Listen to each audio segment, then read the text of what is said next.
بسم اللہ الرحمن الرحیم الحمد للہ رب العالمین والصلاة والسلام علی اشرف المرسلین نبینا و سیدنا محمد وعلی آلہ و اصحابہ اجمعین۔ ناظرین السلام علیکم۔ سیرت النبی صلی اللہ علیہ وسلم کے حوالے سے ہماری گفتگو جاری ہے اور آج اس سلسلے کا 12واں پروگرام ہے۔ پچھلے پروگرام میں عرض کر رہا تھا کہ قریش نے مسلمانوں پر جو سوشل بائیکاٹ مسلط کیا، جو 3 سال رہا، اور اس میں حضور اکرم صلی اللہ علیہ وسلم اور صحابہ اکرام نے بہت مشکل وقت دیکھا، اور اس بائیکاٹ میں آپ صلی اللہ علیہ وسلم کے ساتھ نہ صرف یہ کہ مسلمان تھے بلکہ غیر مسلم جو بنو ہاشم اور بنو مطلب سے تعلق رکھتے تھے وہ بھی شامل ہو گئے، خاندان اور قبیلے کی وجہ سے۔ تو جب یہ بائیکاٹ ختم ہوتا ہے 3 سال کے بعد، تو ہم دیکھتے ہیں کہ جناب ابو طالب اور حضرت خدیجہ رضی اللہ عنہا یہ دونوں بہت بیمار ہو چکے ہوتے ہیں، اور اس بائیکاٹ کے ختم ہونے کے تقریباً 6 ماہ بعد جناب ابو طالب کا انتقال ہو جاتا ہے، اور جب آپ کا آخری وقت ہوتا ہے تو حضور صلی اللہ علیہ وسلم اپنے چچا کی عیادت کے لیے جاتے ہیں۔ دیکھتے ہیں کہ وہاں ابو جہل پہلے سے موجود ہے۔ آپ صلی اللہ علیہ وسلم اپنے چچا سے کہتے ہیں کہ چچا، آپ میرے سامنے ایک دفعہ کلمہ طیبہ پڑھ لیں، لا الہ الا اللہ کہہ دیں، تاکہ اس کو بنیاد بنا کے میں اللہ کے سامنے حجت پیش کر سکوں، آپ کا مقدمہ لڑ سکوں۔ لیکن ابو جہل فوراً بولا اور اس نے کہا کہ اے ابو طالب، کیا آپ اپنے والد عبد المطلب کے دین سے پھر جائیں گے؟ تو وہ مسلسل آپ کو قائل کرنے کی کوشش کرتا رہا، یہاں تک کہ جناب ابو طالب کے آخری الفاظ یہی تھے کہ وہ عبد المطلب کے دین پر ہے۔ تو حضور صلی اللہ علیہ وسلم نے فرمایا لَأَسْتَغْفِرَنَّ لَكَ مَا لَمْ أُنْهَ عَنْكَ، کہ میں یقیناً آپ کے لیے استغفار کروں گا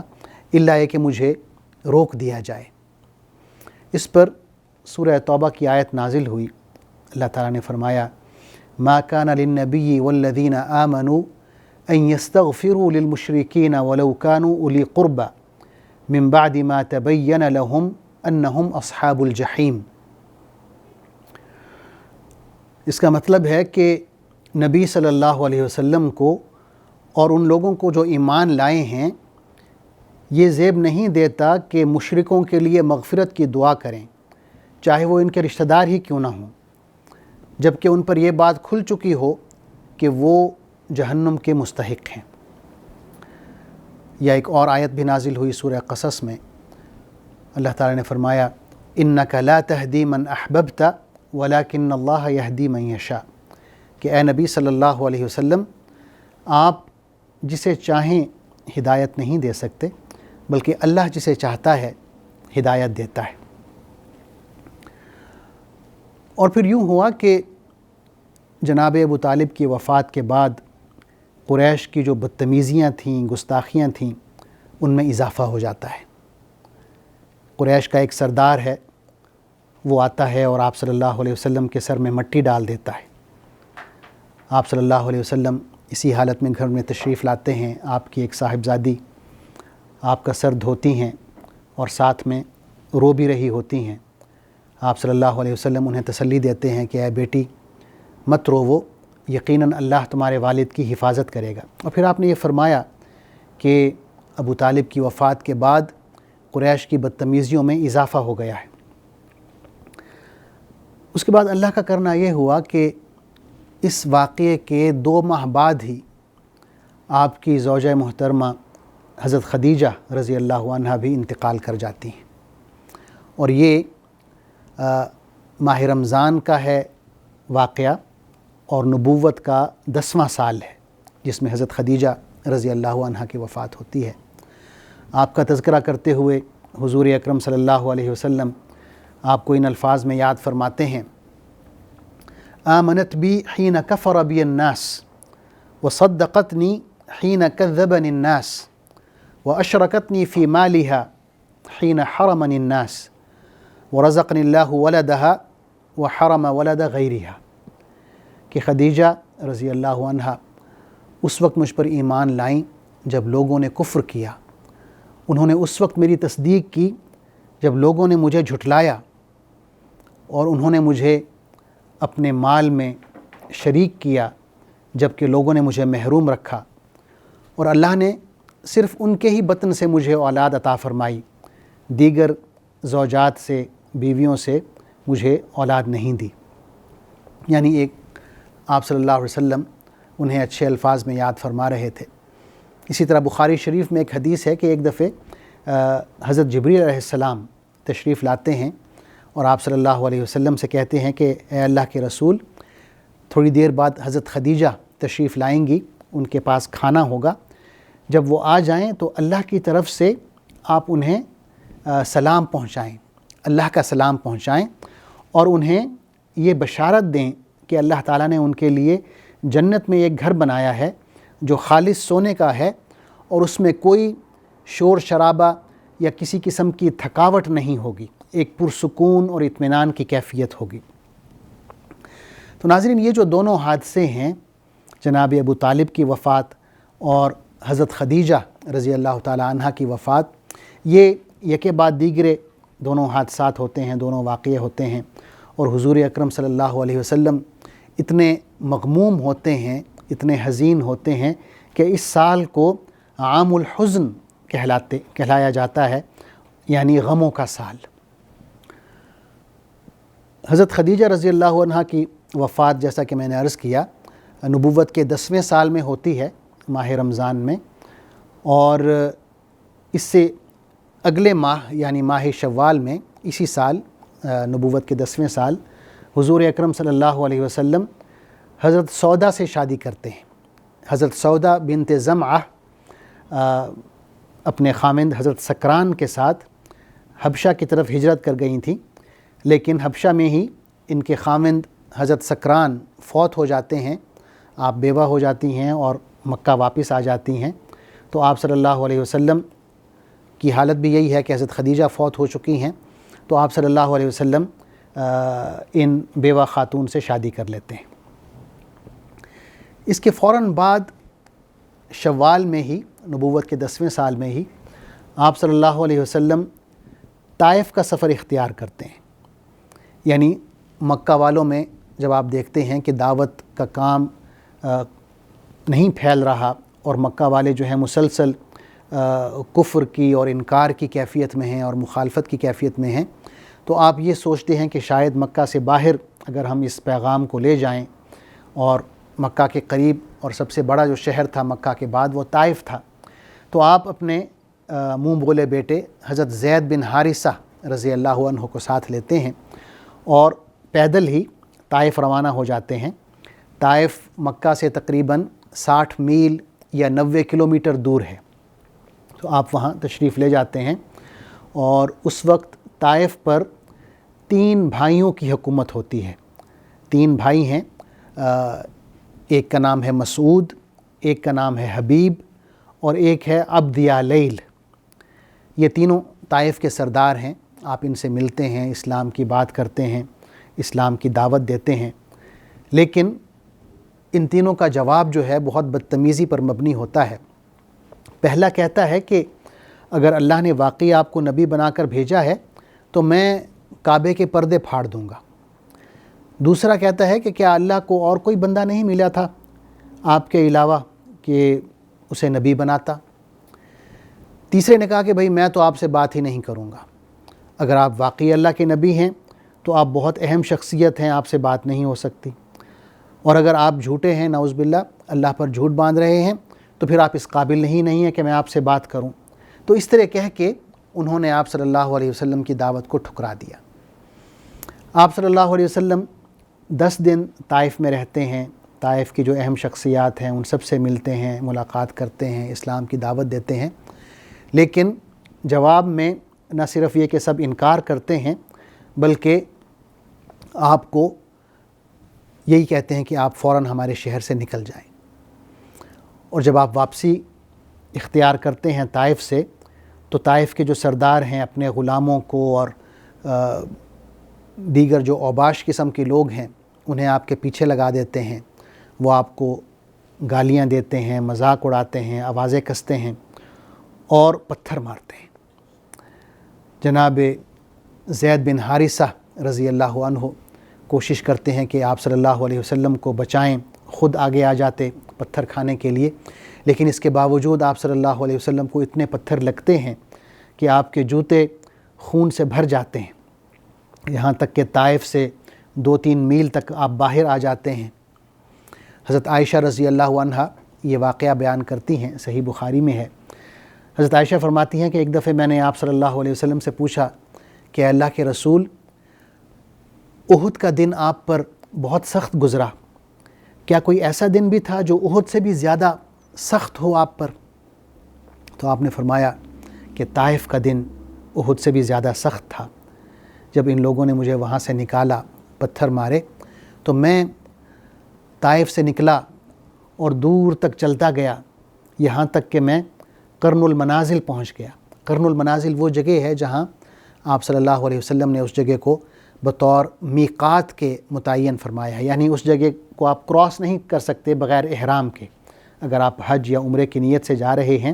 اور مشرق کی طرف سے آ رہے ہیں، جیسے پاکستان سے یا نجد سے لوگ جاتے ہیں، تو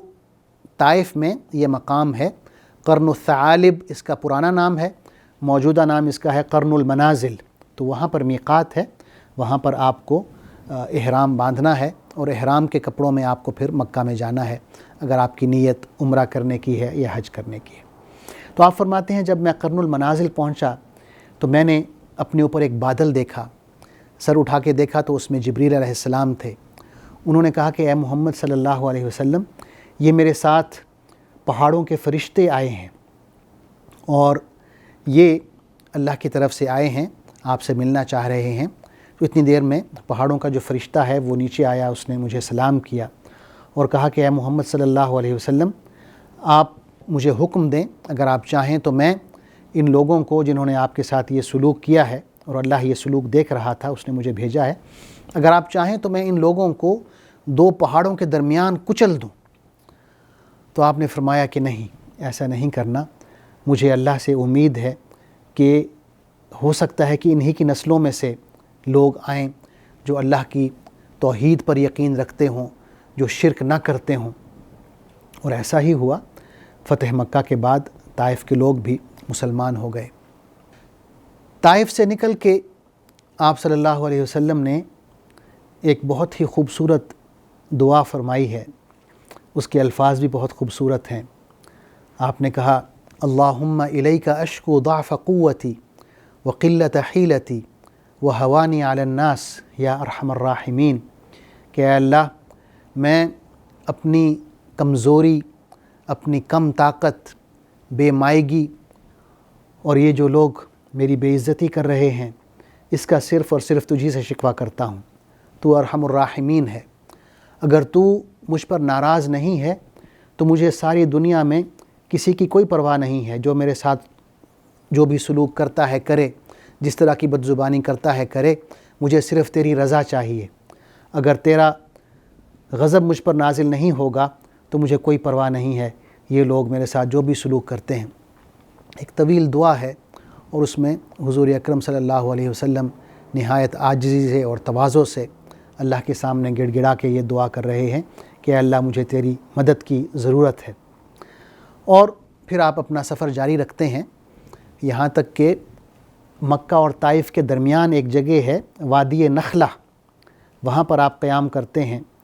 اور غالباً فجر کی نماز آپ پڑھ رہے ہوتے ہیں کہ وہاں جنوں کے ایک گروہ کا گزر ہوتا ہے اور وہ وہاں پہ رک جاتے ہیں اور ایک دوسرے کو خاموش کرتے ہیں کہ یہ ایک بہت ہی برکت والا کلام ہے، اس کو سنو، اور سارے مل کر وہ کلام سنتے ہیں اور پھر آپ صلی اللہ علیہ وسلم کی خدمت میں حاضر ہوتے ہیں اور اسلام قبول کرتے ہیں۔ اللہ تعالیٰ یہ واقعہ سورہ احقاف میں بیان فرماتے ہیں، ارشاد باری تعالیٰ ہے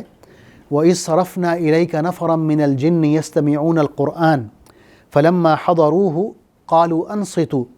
فلما قضي ولوا الى قومهم منذرين قالوا يا قومنا انا سمعنا كتابا انزل من بعد موسى مصدقا لما بين يديه يهدي الى الحق والى طريق مستقيم يا قومنا اجيبوا داعي الله وآمنوا به يغفر لكم من ذنوبكم ويجركم من عذاب علیم. کہ وہ واقعہ بھی قابل ذکر ہے جب ہم نے جنوں کے ایک گروہ کو تمہاری طرف بھیجا تاکہ وہ قرآن سنیں. جب وہ اس مقام پر پہنچے جہاں آپ قرآن مجید پڑھ رہے تھے تو انہوں نے آپس میں کہا کہ خاموش ہو جاؤ. پھر جب وہ سن چکے اور ایک دوسرے کو خبردار کرنے کے لیے اپنی قوم کی طرف پلٹے, انہوں نے جا کر کہا کہ اے ہماری قوم کے لوگوں, ہم نے ایک ایسی کتاب سنی ہے جو موسیٰ علیہ السلام کے بعد نازل کی گئی ہے, اور یہ کتاب تصدیق کرتی ہے اپنے سے پہلے آئی ہوئی کتابوں کے اور رہنمائی کرتی ہے راہ حق کی طرف. اے ہماری قوم کے لوگوں, اللہ کی طرف بلانے والے کی دعوت کو قبول کرو اور اس پر ایمان لے آؤ. اللہ تمہارے گناہوں سے درگزر فرمائے گا اور تمہیں دردناک عذاب سے بچا لے گا. یعنی اللہ تعالیٰ نے یہ جو واقعہ ہوا کہ جنات کا یہ گروہ آتا ہے اور پھر قرآن مجید کو غور سے سنتا ہے اور پھر اسلام قبول کرنے کے بعد اپنی قوم کی طرف واپس جاتا ہے اور ان میں تبلیغ کرتا ہے, یہ واقعہ اللہ تعالیٰ نے نہایت خوبصورتی سے سورہ احقاف میں بیان فرمایا ہے. اور اس کا تفصیلی ذکر جو ہے وہ سورہ جن میں بھی ہے. اسی واقعے کا دوبارہ ذکر ہو رہا ہے سورہ جن میں, وہاں پر اگر آپ پڑھیں تو تفصیلی اس کا آپ کو ذکر ملے گا. اس کے بعد جب آپ صلی اللہ علیہ وسلم مکہ کے قریب پہنچے تو یہ فکر لاحق ہوئی کہ ہم مکہ میں داخل کیسے ہوں, کیونکہ مکہ والے تو جان کے دشمن تھے, اور اس میں اب یہ بھی تھا کہ جب تک آپ کو کسی بہت ہی طاقتور قبیلے کی یا خاندان کی حمایت حاصل نہ ہو, آپ کو کوئی بھی قتل کر سکتا تھا. تو لہٰذا آپ صلی اللہ علیہ وسلم نے حضرت زید بن حارثہ کو بھیجا کہ آپ جائیں اور مکہ کے کسی سردار سے یہ معاہدہ لیں کہ وہ ہماری حمایت کرے گا. تو وہ پہلے ایک سردار کے پاس جاتا ہے جس کا نام اخنس بن شریق ہے, اور یہ انکار کر دیتا ہے. پھر دوسرے سردار کے پاس جاتے ہیں جن کا نام سہیل بن عمرو ہے, وہ بھی انکار کر دیتا ہے. پھر تیسرے سردار کے پاس جاتے ہیں جن کا نام مطعم بن عدی ہے, وہ حامی بھرتے ہیں اور اپنے بیٹوں کو کہتے ہیں کہ آپ سب اپنا اپنا اسلحہ باندھ لیں. پھر وہ پیغام بھیجتے ہیں محمد صلی اللہ علیہ وسلم کو کہ آپ مکہ میں داخل ہو جائیں, اور پھر وہ جاتا ہے خانہ کعبہ, اور جو قریش کے سردار وہاں بیٹھے ہوتے ہیں ان میں اعلان کرتا ہے کہ میں نے محمد صلی اللہ علیہ وسلم کو پناہ دے دی ہے, لہٰذا کوئی بھی ان سے تعرض نہ کرے, نہ کوئی ان سے بد کلامی کرے. تو ابو جہل جو ہے جا کے پوچھتا ہے کہ صرف یہ حمایت ہے یا تم اس کے دین پر بھی چل پڑے ہو؟ تو مطعم بن عدی کہتا ہے کہ نہیں, صرف حمایت ہے. تو ابو جہل کہتا ہے کہ آپ نے جس کی حمایت کی ہم بھی اس کی حمایت کریں گے. تو یہ ایک ان واقعات سے ہمیں اندازہ ہوتا ہے کہ کتنی سخت مخالفت تھی حضور اکرم صلی اللہ علیہ وسلم کی مکہ میں, اور کس قدر آپ کو اپنی جان کا خطرہ تھا. یعنی آپ اپنے شہر میں جہاں آپ پیدا ہوئے, جوان ہوئے, بڑے ہوئے, شادی ہوئی, آپ کے بچے ہوئے, وہیں آپ داخل ہی نہیں ہو سکتے تھے جب تک کوئی آپ کو پناہ نہ دے اور یہ وعدہ نہ کرے کہ آپ ہماری پناہ میں ہیں. اس واقعے کے بعد حضور اکرم صلی اللہ علیہ وسلم اکثر مطعم بن عدی کو اچھے الفاظ میں یاد کرتے. آگے چل کے بلکہ ہم یہ بھی دیکھتے ہیں کہ جب ہجرت ہو گئی اور غزوہ بدر ہو گیا تو آپ صلی اللہ علیہ وسلم نے اس وقت بھی مطعم بن عدی کو اچھے الفاظ میں یاد کیا اور فرمایا کہ اگر مطعم بن عدی زندہ ہوتا اور آ کے یہ جو قیدی ہیں بدر کے ان کی سفارش کرتا تو اس کی سفارش کی وجہ سے میں ان سب قیدیوں کو آزاد کر دیتا. یعنی آپ صلی اللہ علیہ وسلم اتنے احسان مند تھے اس شخص کے جب کہ وہ ابھی کفر کی حالت میں تھا. اس کے بعد آپ صلی اللہ علیہ وسلم نے اپنی یہی کوشش جاری رکھی کہ مکہ سے باہر تبلیغ کا سلسلہ جو ہے وہ پھیلایا جائے تو آپ نے جو زیادہ فوکس کیا ہے وہ ان قبائل پر کیا ہے جو حج کے موقع پر آتے تھے تمام جزیرہ عرب سے، اور کوشش کرتے تھے کہ کوئی ایسا مضبوط قبیلہ آپ صلی اللہ علیہ وسلم کو اپنے ساتھ لے جائے، اپنے شہر لے جائے، اور آپ صلی اللہ علیہ وسلم کے لیے ایک موقع فراہم ہو کہ آپ دین کی دعوت کھلے عام کر سکیں، اور ایک محفوظ مقام ہو آپ کے لیے بھی اور صحابہ کرام کے لیے بھی۔ تو انشاءاللہ اگلے پروگرام میں ہم اس بات کو ڈسکس کریں گے کہ آپ صلی اللہ علیہ وسلم کن کن قبائل کے پاس گئے اور ان قبائل کا کیا رد عمل تھا آپ صلی اللہ علیہ وسلم کی تبلیغ کے حوالے سے، آپ کی دعوت کے حوالے سے۔ تب تک کے لیے اجازت دیجیے، اللہ حافظ، والسلام علیکم ورحمۃ اللہ وبرکاتہ۔ اللہم صلی علی سیدنا محمد وعلی آلہ وصحبہ وسلم۔ اللہم